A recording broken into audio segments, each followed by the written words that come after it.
ನಮಸ್ಕಾರ, ನ್ಯೂಸ್ 26ಗೆ ಸ್ವಾಗತ. Doctor Gautam R Chaudhary ಪ್ರಸಿದ್ಧ ವೈದ್ಯರು ರಾಜ್ಯದಲ್ಲಿ ಹೆಚ್ಚುತ್ತಿರುವ ಸೋಂಕಿನ ಬಗ್ಗೆ ವಿವರಣೆಯನ್ನ ನೀಡಿದ್ದಾರೆ ಹಾಗೂ ಸೈಕ್ಲೋನ್ ಎಫೆಕ್ಟ್ನಿಂದ ದೇಹದ ಮೇಲೆ ಯಾವ ರೀತಿ ಪರಿಣಾಮ ಬೀರುತ್ತೆ ಎಂಬುದಾಗಿ ವಿವರಿಸುತ್ತಾ ಮುನ್ನೆಚ್ಚರಿಕೆಯನ್ನ ವಹಿಸಬೇಕಾಗಿ ಸ್ಪಷ್ಟನೆಯನ್ನ ನೀಡಿದ್ದಾರೆ. ಯಾವುದೇ ಕಾರಣಕ್ಕೂ ಅನಾರೋಗ್ಯಕ್ಕೆ ತುತ್ತಾಗಿರುವಾಗ ನಾವು ಗೂಗಲ್ ಡಾಕ್ಟರ್ಸ್ ಆಗಬಾರದು. ಏನೇ ದೇಹದಲ್ಲಿ ಆರೋಗ್ಯದಲ್ಲಿ ಏರುಪೇರು ಕಂಡು ಬಂದರೂ ನಿಮ್ಮ ವೈದ್ಯರ ಸಲಹೆ ಮೇರೆಗೆ ಮಾತ್ರೆ ಔಷಧಿ ತೆಗೆದುಕೊಳ್ಳಬೇಕೆಂತ ಎಚ್ಚರಿಕೆಯನ್ನ ನೀಡಿದ್ದಾರೆ. ಈಗ ನೀವು ನೋಡ್ತಾ ಇರಬಹುದು, ವಾತಾವರಣದಲ್ಲಿ ಬಹಳಷ್ಟು ವೈಪರೀತ್ಯ ಇದೆ ಬೆಂಗಳೂರಿನಲ್ಲಿ. ಇಂತಹ ವಾತಾವರಣಗಳಲ್ಲಿ ಜನಕ್ಕೆ ಬಹಳಷ್ಟು ಗೊಂದಲ ಉಂಟಾಗ್ತದೆ. ಆ ಎಲ್ಲ ಗೊಂದಲಗಳನ್ನ ನಿವಾರಿಸುವಂತಹ ಭಗವಂತನ ಸ್ವರೂಪನೇ ಅಂತ ಹೇಳೋದು ನಾವು ವೈದ್ಯರು ಮಾತ್ರ. ಆಮೇಲೆ ನಮಗೆ ಇರ್ತಕ್ಕಂಥ ಎಷ್ಟೋ ಜ್ಞಾನ ಕೂಡ ಒಂದೊಂದ್ಸರಿ ನಮಗೆ ವಿರುದ್ಧವಾಗಿ ಫಲಿತಾಂಶ ಕೊಡೋ ಚಾನ್ಸಸ್ ಇರುತ್ತೆ. ಅಂದರೆ ಸೆಲ್ಫ್ ಮೆಡಿಕೇಶನ್ ಇರ್ಬೋದು, ಗೂಗಲ್ ನಾಲೆಜ್ ಇರ್ಬೋದು, ಯೂಟ್ಯೂಬ್ ನೋಡಿ ಮೆಡಿಕೇಶನ್ ತಗೊಳ್ಳೋಂಥದ್ದು, ಅದನ್ನು ಕೂಡ ಹೀಗೆಲ್ಲ ಹಾಗೆ ಅನ್ನೋದು ರೀತಿಯಲ್ಲಿ ಒಂದು ತಾಯಿಯ ಹಾಗೆ ಮಮತೆಯಿಂದ ಆರೋಗ್ಯವನ್ನು ಸಂರಕ್ಷಿಸುವಂಥ ಕೆಲಸ ಮಾಡೋದು ವೈದ್ಯರುಗಳು. ಇಂತಹ ವೈದ್ಯರುಗಳನ್ನ ಈ ಸಂದರ್ಭದಲ್ಲಿ ಯಾಕೆ ನೆನೆಸ್ಕೊತಾ ಇದೀವಿ ಅಂದರೆ, ವೈದ್ಯ ರತ್ನ ಅಂತಲೇ ನಾವು ಕರಿತೀವಿ. ನಮ್ಮೆಲ್ಲರ ಅಚ್ಚುಮೆಚ್ಚಿನ, ಎಲ್ಲರನ್ನು ಕೂಡ ಪ್ರೀತಿಯಿಂದ ಬರಮಾಡಿಕೊಂಡು ಮನೆಯ ಒಂದು ಹಿರಿಯಣ್ಣನಂತೆ ಪ್ರತಿಯೊಬ್ಬರಿಗೂ ಕೂಡ ಔಷಧ ಉಪಚಾರವನ್ನು ನೀಡಿ ಬಹಳಷ್ಟು ಸಾವಿರಾರು ಸಂಖ್ಯೆಯಲ್ಲಿ ಶಸ್ತ್ರಚಿಕಿತ್ಸೆಗಳನ್ನು ಮಾಡಿ ಪ್ರಾಣವನ್ನು ಉಳಿಸಿದಂತಹ ನಮ್ಮೆಲ್ಲರ ಅಚ್ಚುಮೆಚ್ಚಿನ ಹಾಗೂ ನಮಗೆ ಗುರು ಸಮಾನರು, ಶ್ರೇಯೋಭಿಲಾಷಿಗಳು, ಒಂದು ರೀತಿ ಮೆಂಟರು, ಪ್ರತಿಯೊಂದು ಕೂಡ ಆಗಿರ್ತಕ್ಕಂಥ ಗೌತಮ್ ಸರ್ ನಮ್ಮೊಂದಿಗೆ ಇದ್ದಾರೆ. ಸರ್ ನಮಸ್ಕಾರ. ಸರ್ ನಮಸ್ಕಾರ.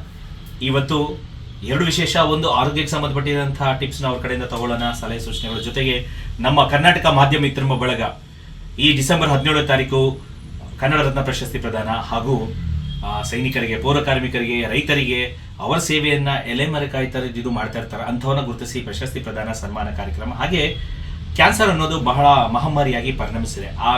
ಆ ಒಂದು ಕ್ಯಾನ್ಸರಿಂದ ಯಾರು ನರಳ್ತಾ ಇದ್ದಾರೆ ಅವರಿಗೆ ಆರ್ಥಿಕ ಸಹಾಯವನ್ನು ಕೂಡ ಮಾಡಲಿಕ್ಕೆ ದೇಣಿಗೆ ಸಹಾಯಾರ್ಥ ಕಾರ್ಯಕ್ರಮವನ್ನು ಹಮ್ಮಿಕೊಂಡಿದ್ದೀವಿ. ಈ ಕಾರ್ಯಕ್ರಮ ಬಹಳಷ್ಟು ಖ್ಯಾತಿಯನ್ನು ಪಡಿತಾ ಇದೆ. ಅನೇಕ ದಿಗ್ಗಜರು ಬರ್ತಾ ಇದ್ದಾರೆ. ಈ ಒಂದು ವಿಚಾರವನ್ನ ನಮ್ಮ ಚಂದ್ರು ಅವ್ರ ಬಾಯಿಂದ ಕೇಳಿಸ್ಕೊಂಡ್ರೆ ಇನ್ನೂ ಬಹಳ ಅದ್ಭುತ ಆಗಿರುತ್ತಲ್ಲ. ಬನ್ನಿ. ನಮಸ್ಕಾರ ವೀಕ್ಷಕರೇ.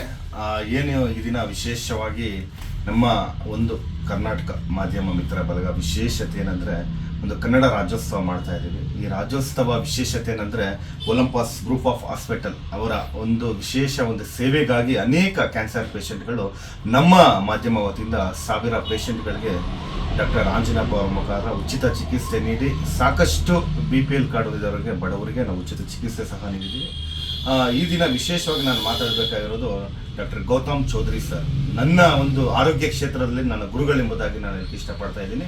ಯಾಕಂದರೆ ಆರೋಗ್ಯ ಕ್ಷೇತ್ರದಲ್ಲಿ ಅವ್ರದ್ದೇ ಆದಂಥ ಒಂದು ದಾಖಲೆ, ಒಂದು ವಿಶೇಷತೆ ಇದೆ. ಯಾಕಂದರೆ ಇಡೀ ಕರ್ನಾಟಕ ರಾಜ್ಯಕ್ಕೆ ಮನೆ ಮಾತಾಗಿರೋದು ಡಾಕ್ಟರ್ ಗೌತಮ್ ಚೌಧರಿ ಸರ್ ಅವರು. ಯಾಕಂದರೆ ಸಾಕಷ್ಟು ಕೋವಿಡ್ ಸಮಯದಲ್ಲಿ ಅವರ ಮಾತಿನ ಸಂಜೀವಿನಿಯಿಂದ ಎಷ್ಟೋ ಒಂದು ಕೋವಿಡ್ ಪೇಷಂಟ್ಗಳಿಗೆ ಧೈರ್ಯ ತುಂಬಿದ ಮಹಾನ್ ವೈದ್ಯರೆಂಬುದಾಗಿ ಹೇಳಕ್ಕೆ ಇಷ್ಟಪಡ್ತೀನಿ. ಯಾಕಂದರೆ ನಾನು ನೇರವಾಗಿ ಕಂಡಂಥ ಮಹಾನ್ ವೈದ್ಯರು. ಯಾಕಂದ್ರೆ ಕೋವಿಡ್ ಸಮಯದಲ್ಲಿ ಅವರ ಜೊತೆ ನಾನು ಸೇವೆ ಮಾಡಿದ್ದೀನಿ, ಗೌತಮ್ ಸರ್ ಜೊತೆ.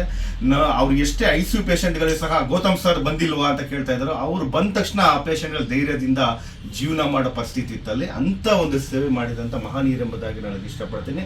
ಇದು ಮುಖಸ್ತುತಿ ಅಲ್ಲ, ಇಡೀ ರಾಜ್ಯಕ್ಕೆ ಗೊತ್ತವ್ರು ಏನಂತ. ಅದೇ ರೀತಿ ಈ ದಿನ ನಮ್ಮ ಒಂದು ಕಾರ್ಯಕ್ರಮದ ಬಗ್ಗೆ ಮಾತಾಡ್ತಾರೆ. 2 ಪಾಯಿಂಟ್ಗಳು. ಮೊದಲನೇದಾಗಿ ಕನ್ನಡ ರಾಜ್ಯೋತ್ಸವ, ಅದೇ ರೀತಿ ಈ ದಿನ ಇರುವಂಥ ಒಂದು ವೆದರ್ ಯಾವ ರೀತಿ ಇದೆ ಅಂದರೆ, ಹವಾಮಾನ ಇಲಾಖೆ ನೋಡಿದ್ರೆ ಎಚ್ಚರಿಕೆ ಕೊಡ್ತಾ ಇದ್ದಾರೆ. ನಿಮೋನಿಯಾ ಆಗುತ್ತೆ ಅಂತ ಕೆಲವರು ಹೇಳ್ತಾ ಇದ್ದಾರೆ. ಆದರೆ ವೈದ್ಯರು ಹೇಳಬೇಕು. ಗೂಗಲ್ ಹೇಳಿದ್ರೆ ಅದು ರಾಂಗು. ಒಬ್ಬ ಮೆಡಿಕೇಶನ್ ಹೇಳ್ತಾನೆ ಅದು ತಗೊಳ್ಳಿ ಅಂತ ವೈದ್ಯರು ಮಾತ್ರ ಹೇಳಬೇಕು ಏನು ತಗೋಬೇಕಂತ. ಅಂತ ಮಹಾನ್ ವೈದ್ಯರು ನಮ್ಮ ಮಧ್ಯದಲ್ಲಿದ್ದಾರೆ. ಮೊದಲನಾಗಿ ರಾಜ್ಯೋತ್ಸವದ ಬಗ್ಗೆ ತಗೊಂಡು ಮಾತಾಡ್ತಾರೆ. ಎಲ್ಲರಿಗೂ ನಮಸ್ಕಾರ. ಒಲಂಪಿಸ್ ಹಾಸ್ಪಿಟಲ್ ರಾಜರಾಜೇಶ್ವರಿ ನಗರ ಮತ್ತು ಕರ್ನಾಟಕ ಮಾಧ್ಯಮ ಮಿತ್ರ ಬಳಗದಿಂದ ಹಮ್ಮಿಕೊಂಡಿರುವ ಕ್ಯಾನ್ಸರ್ ರೋಗಿಗಳಿಗೆ ಒಂದು ಉಚಿತ ಸೇವಾರ್ಥ ಈ ಒಂದು ಕಾರ್ಯಕ್ರಮವನ್ನು ರವೀಂದ್ರ ಕಲಾಕ್ಷೇತ್ರದಲ್ಲಿ ಆಯೋಜಿಸಿದ್ದಾರೆ. ಇಂಥ ಒಂದು ಕಾರ್ಯಕ್ರಮವನ್ನು ಆಯೋಜಿಸಿದ್ದಕ್ಕೆ ನಾನು ಅವರಿಗೆ ನನ್ನ ಒಂದು ತುಂಬು ಹೃದಯದ ವಂದನೆಗಳನ್ನು ಹೇಳ್ತೇನೆ. ಯಾಕೆಂದರೆ ಇಂದಿನ ದಿವಸದಲ್ಲಿ ಸೇವೆ ಮಾಡಬೇಕಂತ ಹೇಳಿ ಮುಂದೆ ಬರೋರು ತುಂಬ ಕಡಿಮೆ. ಅದರಲ್ಲೂ ಕ್ಯಾನ್ಸರ್ ಒಂದು ಮಹಾಮಾರಿ. ಇಂಥ ಒಂದು ಕಾಯಿಲೆಗೆ ಚಿಕಿತ್ಸೆಯನ್ನು ತುಂಬ ಇವಾಗಿನ ಪರಿಸ್ಥಿತಿಯಲ್ಲಿ ಅಡ್ವಾನ್ಸ್ಡ್ ಚಿಕಿತ್ಸೆಗಳು ಇದ್ದರೂ ಕೂಡ ತುಂಬ ಬಡವರು ಇರ್ತಾರೆ. ಅಂಥವ್ರಿಗೆ ಸಮಯಕ್ಕೆ ಸರಿಯಾಗಿ ಚಿಕಿತ್ಸೆ ಸಿಗದೇನೆ ಅವರ ಆಯುಷ್ಯನೂ ಕಡಿಮೆ ಆಗುತ್ತೆ ಅಥವಾ ಅವರ ತುಂಬ ಅಲ್ಪಾವಧಿಯಲ್ಲೇ ತಮ್ಮ ಪ್ರಾಣವನ್ನೇ ಕಳ್ಕೊಂಡು ಬಿಡ್ತಾರೆ.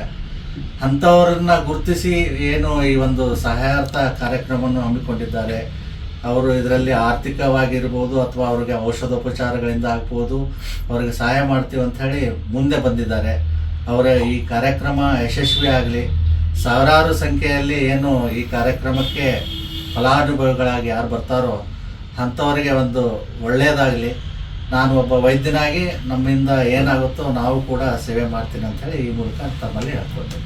Super sir. ಇದೊಂದು ವೆದರ್ದು ಒಂದು ಸರ್ ಇವತ್ತಿನ ಒಂದು ಈ ಹವಾಮಾನ ಏನಂದರೆ ಯಾವಾಗ ಮಳೆ ಆಗ್ತದೋ ಗೊತ್ತಿಲ್ಲ, ಯಾವಾಗ ಚಳಿ ಬಿಡ್ತದೋ ಗೊತ್ತಿಲ್ಲ, ಯಾವಾಗ ಬಿಸಿಲು ಬರ್ತದೋ ಗೊತ್ತಿಲ್ಲ. ಅದಕ್ಕೆ ಅನುಗುಣವಾಗಿ ಏನಂದರೆ ಪ್ರತಿ ವರ್ಷವೂ ಆಗುವಂಥದ್ದೇ ಈ ಸೀಸನಲ್ ಕಾಯಿಲೆಗಳು, ಅಂದರೆ ಹವಾಮಾನಕ್ಕೆ ಅನುಗುಣವಾಗಿ ಆಗ್ಬೋದು ಅಥವಾ ಈ ಚಳಿಗಾಲ, ಮಳೆಗಾಲ, ಬೇಸಿಗೆಗಾಲ ಹೆಂಗೆ ಬರುತ್ತೋ ಆ ರೀತಿ ಕೆಲವು ಕಾಯಿಲೆಗಳು ಬರ್ತಾ ಇರ್ತವೆ, ಹೋಗ್ತಾ ಇರ್ತವೆ. ಅದೇ ರೀತಿ ಈಗ ನಮಗೆ ಚಳಿಗಾಲ ಇದೆ, ಚಳಿಗಾಲದಲ್ಲೂ ಮಳೆ ಆಗ್ತಾ ಇದೆ. ಈ ಸೈಕ್ಲೋನ್ ಎಫೆಕ್ಟ್ ಆಗ್ಬೋದು, ಬೇರೆ ರೀತಿ ಹವಾಮಾನ ವೈಪರೀತ್ಯಗಳಿಂದ ಇವು ಚಳಿ ಕೂಡ ತುಂಬ ಜಾಸ್ತಿ ಇದೆ. ಇಂಥ ಪರಿಸ್ಥಿತಿಯಲ್ಲಿ ನಮಗೆ ಈ ಕೆಮ್ಮು, ನೆಗಡಿ, ಶೀತ, ಜ್ವರ ಅಥವಾ ಈಗ ತುಂಬ ಅಸ್ತಮಾ ಕಾಯಿಲೆಯಿಂದ ಬಳಲ್ತಾ ಇರ್ತಾರೆ, ಇಲ್ಲ ಮಕ್ಕಳಾಗ್ಬೋದು, ಇಲ್ಲ ವಯಸ್ಸಾದವರಾಗ್ಬೋದು. ಅಂಥವರಿಗೆ ಈ ರೋಗ ನಿರೋಧಕ ಶಕ್ತಿ ಕಡಿಮೆ ಇರೋದ್ರಿಂದ ಈ ನಿಮೋನಿಯಾ ಅಂತ ಕಾಯಿಲೆ, ಅಂದರೆ ಶ್ವಾಸಕೋಶಕ್ಕೆ ಸಂಬಂಧಿಸಿದಂಥ ಕಾಯಿಲೆ ಇದು ಕೂಡ ಬರ್ಬೋದು. ಬಂದರೆ ಉಸಿರಾಟಕ್ಕೆ ತೊಂದರೆ ಆಗುತ್ತೆ ಅಥವಾ ಅವರಿಗೆ ತುಂಬ ದಿವಸ ಈ ಕಾಯಿಲೆಗಳಿಂದ ಬಳಲ್ತಾ ತುಂಬ ಹೋಗೋದಿಲ್ಲ. ಬಟ್ ಇದರಲ್ಲಿ ಏನು ತೊಂದರೆ ಆಗ್ತಿದೆ ಅಂದರೆ ಇದಕ್ಕೆ ಸರಿಯಾಗಿ ಮಾಹಿತಿ ಇಲ್ಲದೇ ಸುಮಾರು ಜನಗಳು ಏನಾಗುತ್ತೆ, ಮೆಡಿಕಲ್ ಶಾಪ್ಗಳಿಗೆ ಹೋಗ್ಬಿಟ್ಟು ತಾವೇ ಮಾತ್ರೆಗಳನ್ನು ತಗೋತಾರೆ. ಇಲ್ಲ ಈ ಗೂಗಲ್ ಮುಖಾಂತರ ಆಗ್ಬೋದು, ಸೋಷಿಯಲ್ ಮೀಡಿಯಾ ಮುಖಾಂತರ ಆಗ್ಬೋದು, ಇಲ್ಲ ವೈದ್ಯರ ಹಳೆಯದಾಗಿ ಏನು ಬರೆದು ಕೊಟ್ಟಿರ್ತಾರೋ ಚೀಟಿಗಳನ್ನು ಅದನ್ನೇ ಇಟ್ಕೊಂಡ್ಬಿಟ್ಟು ಅದನ್ನೇ ಈ ಕಾಯಿಲೆಗೂ ಆಗುತ್ತೆ ಅಂತ ಹೇಳಿ ಕಂಟಿನ್ಯೂಟಿ ಮಾಡ್ತಾರೆ. ಅದು ತುಂಬ ತಪ್ಪು. ಇದಾಗಿತ್ತು ಇವತ್ತಿನ ಅಪ್ಡೇಟ್ಸ್. ಇನ್ನಷ್ಟು ಸುದ್ದಿಗಾಗಿ ನೋಡ್ತಾ ಇರಿ News 26 ಕನ್ನಡ. ನಾವು ನಿಮ್ಮೊಂದಿಗೆ.